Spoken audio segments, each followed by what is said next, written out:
Welcome to Draw Process. I'm Ike. I draw pages of my comic in this series and I process about the techniques I'm using and my development as an artist. Today's page 56 of episode 2 of First Sun and Sword. Let's dig right into it. So in the story, Farah is pushing the cart and Sun's running next to it, Sword's in it. Kurok, the big lizard man, is following them. He's chasing them. They're running around the corner. They're going slightly downhill and running towards the bay to take a boat. At least that's what they'll end up doing. Maybe they didn't know what they're doing yet. In some sense, they're probably just looking for the easiest way to go, which happens to be downhill when you're trying to push a cart. So, the situation here, you can see the corner of the building. The cart and Farah and Sun are nicely positioned. There's going to be some overlap between them. They're really grouped together in that way. And you'll see Kurok down in that alley. He's down near the vanishing point there. So that I drew enough to move on. Remember that these are my thumbnails. These are my roughs. So I'm thinking, does this suffice? And now, them coming around the corner.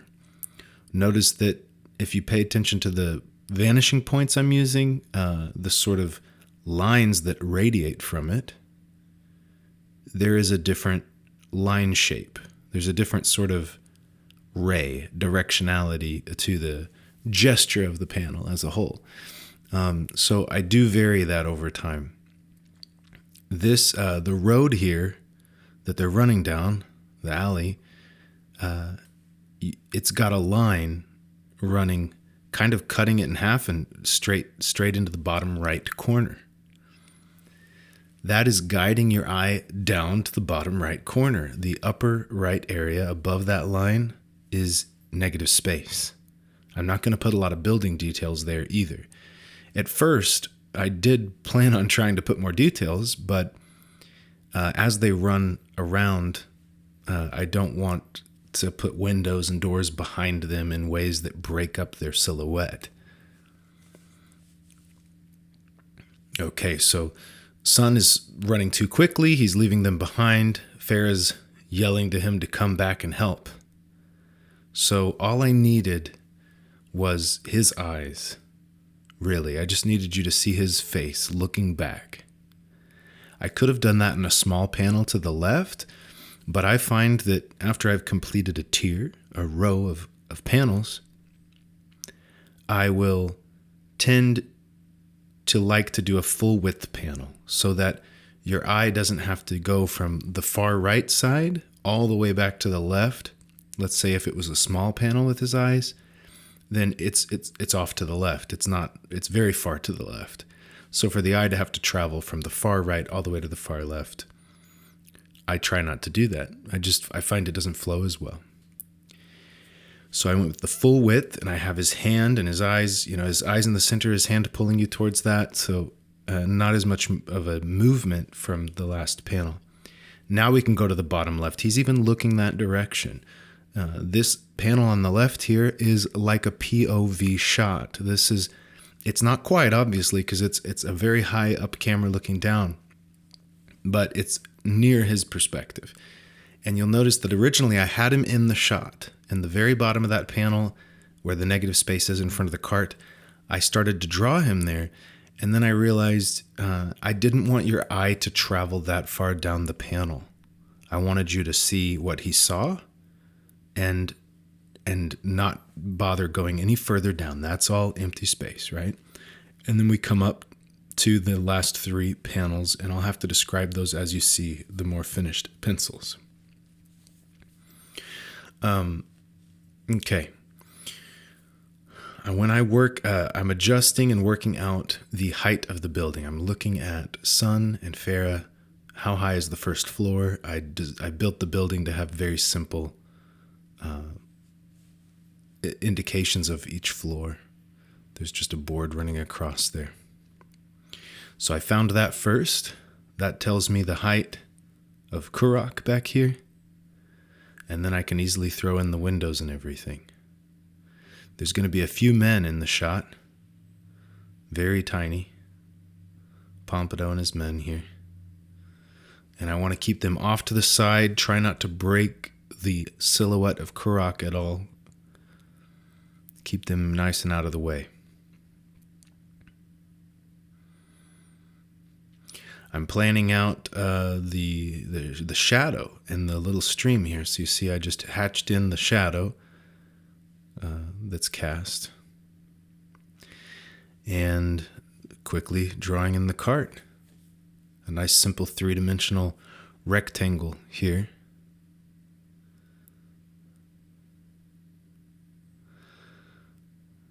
Okay. I'm putting in the cart, somewhat first, and then starting to throw him in it. It was, I did this very quickly. Obviously, there wasn't much to this, but I'm trying to figure out, okay, how would she be positioned if she's trying to turn around the corner really sharply? So she's kind of shoving her arms to her right. It's got the cart drifting some. And she has to reposition her center of mass so that she can turn that corner tightly. So I'm thinking of how that would feel. What position would I be in if I was doing that? And so much of this comes down to that. I'm very grateful for my background and, I didn't do sports, let's say, but I've done rock climbing and jiu-jitsu and taekwondo growing up, boxing and stuff. So I have some experience with moving my body. And playing as a kid, but other people might have other experiences that they can relate to using their body. But for me, when I draw my figures doing poses, it is felt by me. I'm not imagining. I don't just imagine, looking at someone. What would that look like? I'm putting myself in their shoes. It's like the mirror neurons, right?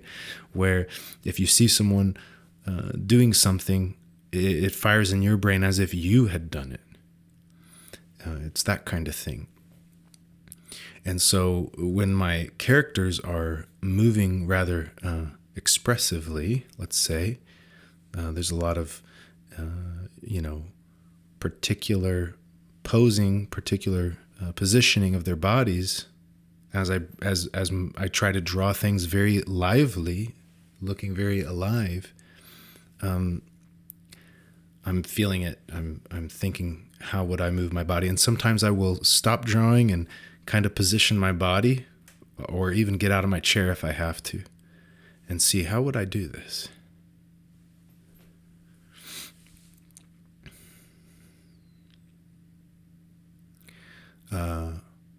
I think that is underrated. It's people overlook that fact that your experience having a body is so helpful to drawing bodies, doing things. And you get to pull from your experience. It's amazing what other things you could spend your time doing that could actually help you with your art.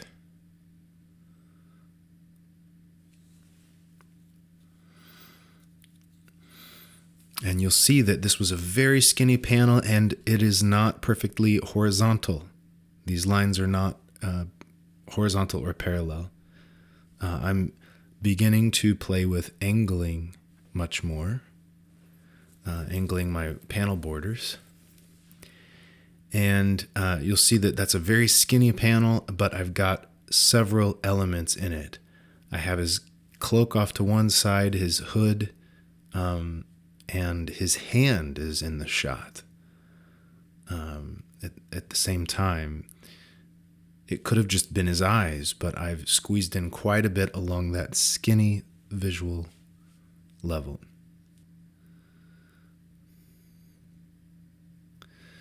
Okay, you'll see me building in the buildings here as they're going.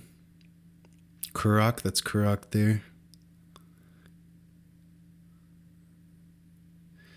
I'm trying to get where my inking is much like this penciling. That really I could have just jumped right in with the inks and done this to some degree. So my pencils are are more like my inks, and my inks are more like my pencils as I keep marrying the two, really. I've also noticed that my pencils, the way that I'm hatching in gray with my pencils to show shading or to find lines of the floor, the bricks on the street, I'm getting where it mimics more so my inks. That I'm laying them in at the angle I might lay them in with the ink. Drawing with the dip pen has influenced my pencils, the way I draw with pencils. Okay, here she is running, holding onto the cart. Remember, he's looking back. He was told to come help. He's afraid to. So it's kind of his POV here. And the most important element here is that you see Kurok behind Farah and Farah pushing. Sword, I'm not even bothering putting his head in the shot. I could have moved the vanishing point, like the way they're facing, I could have moved them over, but then his body might have started to cover up some of Farah, and I really didn't want to cover up either of her hands. I wanted you to be able to see her work and see Kurok behind her. So Sword's back just becomes negative space to the right, or so just a blocking in for what's important to the left.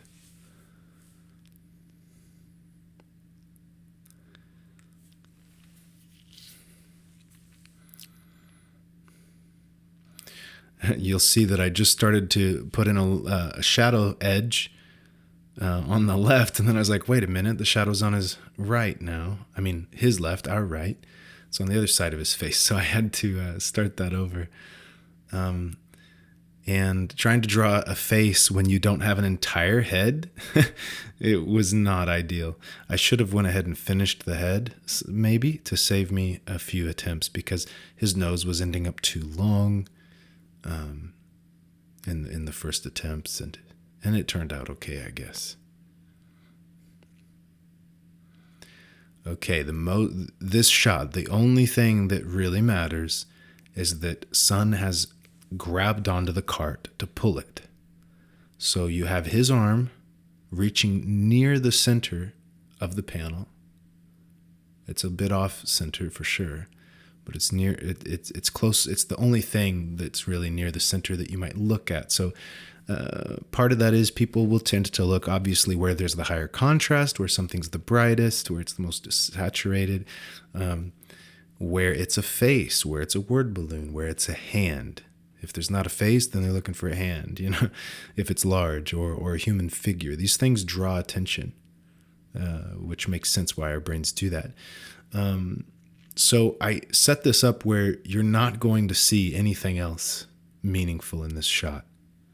So Farah her head is getting kind of cut off by and you can't see very much of her behind the cart. Sword, you can only see his ribs and his forearm, and so the important thing becomes the hand grabbing the cart. So we get to a final point for this page. The story here being they're running. Sun is afraid to go back and help them. Will he do it? Will he be brave here? And then he does. To do that, I needed to show his reaction a few times. If you imagine this page leaving out the two panels where I show his face in a close-up, the page would not have impact. If they're running around the corner and she says, "Get back here and pull the cart," and then he just grabs the cart, then what does that tell the reader? Where's the conflict? Where's the tension? Where's the development for the character? So, Sun's always dealing with his fear. So yeah, definitely needed the shots there of his face.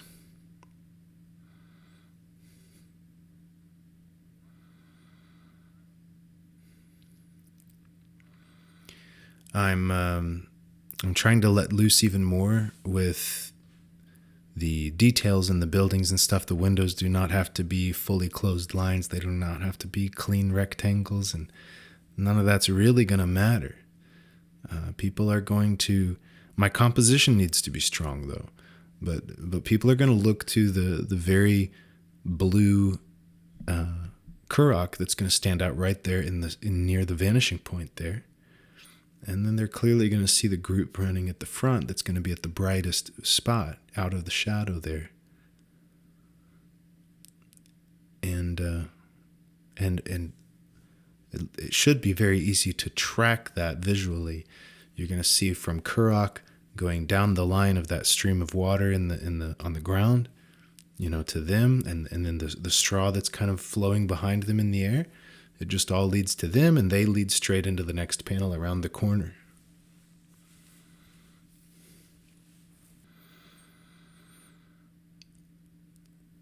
A lot of decisions being made in the pencils, shading, but even the pose is getting further refined in this stage. And the more comfortable I get with this again, I hope to move even more this direction.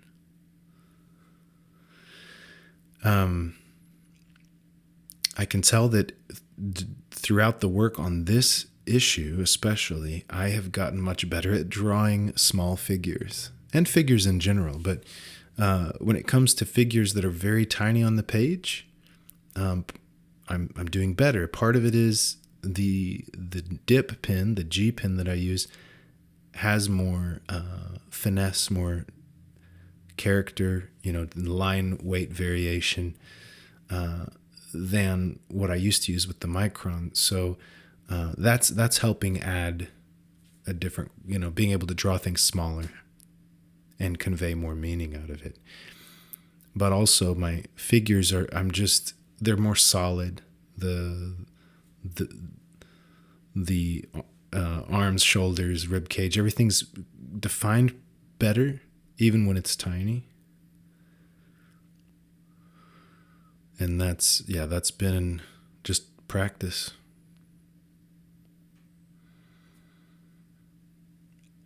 There's so much action in this issue.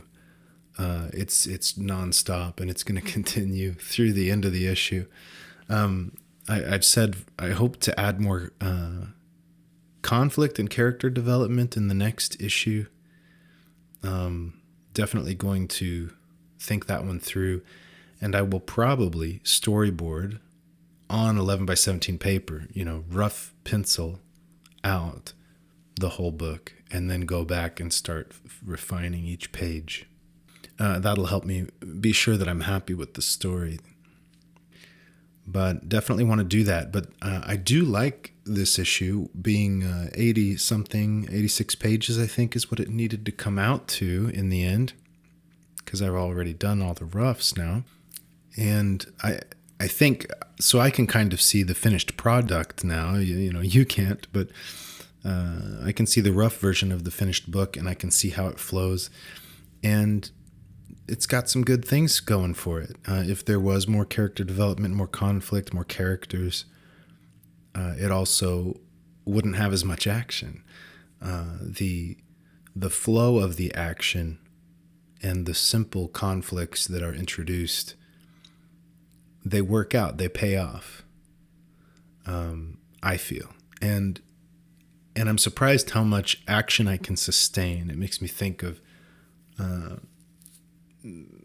I don't know, Steven Spielberg, Indiana Jones or something, where there's several different things happening at once as the stakes go up and up. And, action flowing into the next action. So I like that. I think I did that pretty decently well here. You'll see I made a little mistake there with the windows. I positioned them, and then I realized in the prior panel the windows were much further down, and so I went ahead and redid it and tried to cover up my mistake. I'll use a little bit of whiteout later to fix it. I need to remember that whiteout's okay. For me, I don't mind. I'm not looking for perfect. So I can ink from rougher pencils, And if I make a mistake, I just do some whiteout and fix it. I would like to be more risk-taking in that way. I would like to just trust myself to be able to handle it. You'll notice with the street pavers, the little lines I did to indicate those bricks on the ground there on the panel to the left, I used a lot of broken lines and just kind of scattered them, but I didn't put any of them in the bottom left. That entire area is completely open. So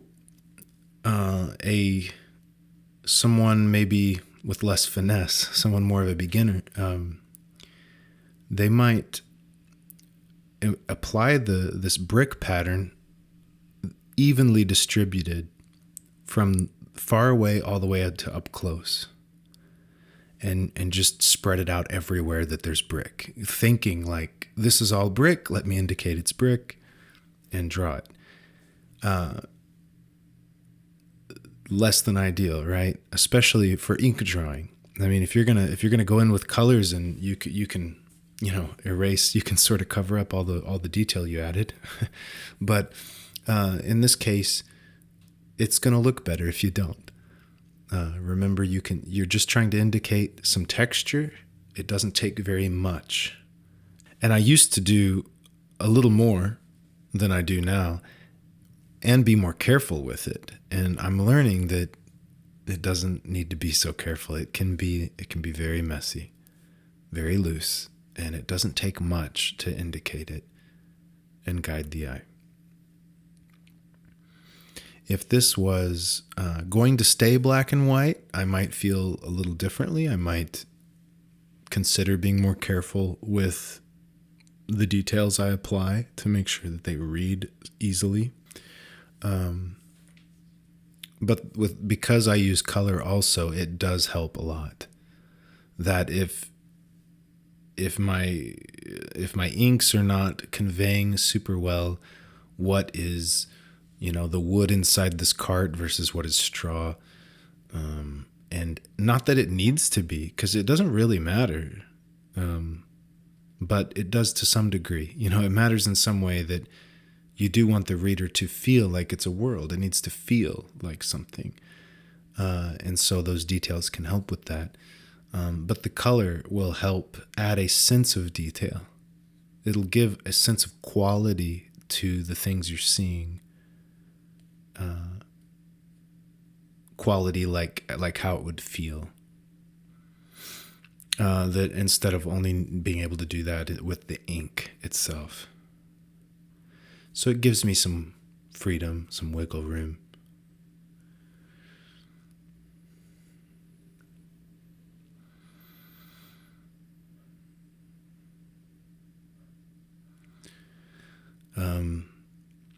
Sometimes I forget how much better I'm doing now than I used to do. Even 2 years ago when I started this book, issue 1 of this book, I was drawing it in a different style, so some of it was stylistic choices, but nonetheless, my ability to draw backgrounds and figures and stuff has improved a lot in the last 2 years. The consistency, doing a page a week, has been the key to that. There was some studying that I did periodically, sometimes sticking with it for a month, doing it, a few times a week. But it was sporadic, and it did have an effect. But by and large, the most important thing I did was do a page every week for 2 years. And I've loosened up and tried some new tools. Even my sketchbook and my sketches that I've done using sometimes Copic or watercolor and stuff, I'm experimenting and getting messier. And that's been part of the that's allowed me to grow more too, I think. The consistency, and then the playfulness, the messing around and trying new things. But yeah, I forget how much better I am now than I used to be. It's nice. I want to get better. I look at this and I see all sorts of ways I could improve, like things that aren't ideal here. But I can also appreciate just how much freedom I have to express myself in this.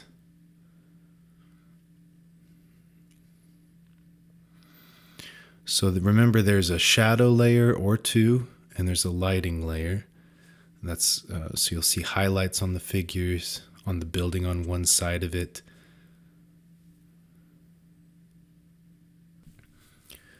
Going with the pretty neutral backgrounds helps the characters pop off of the background with the different colors I have on them.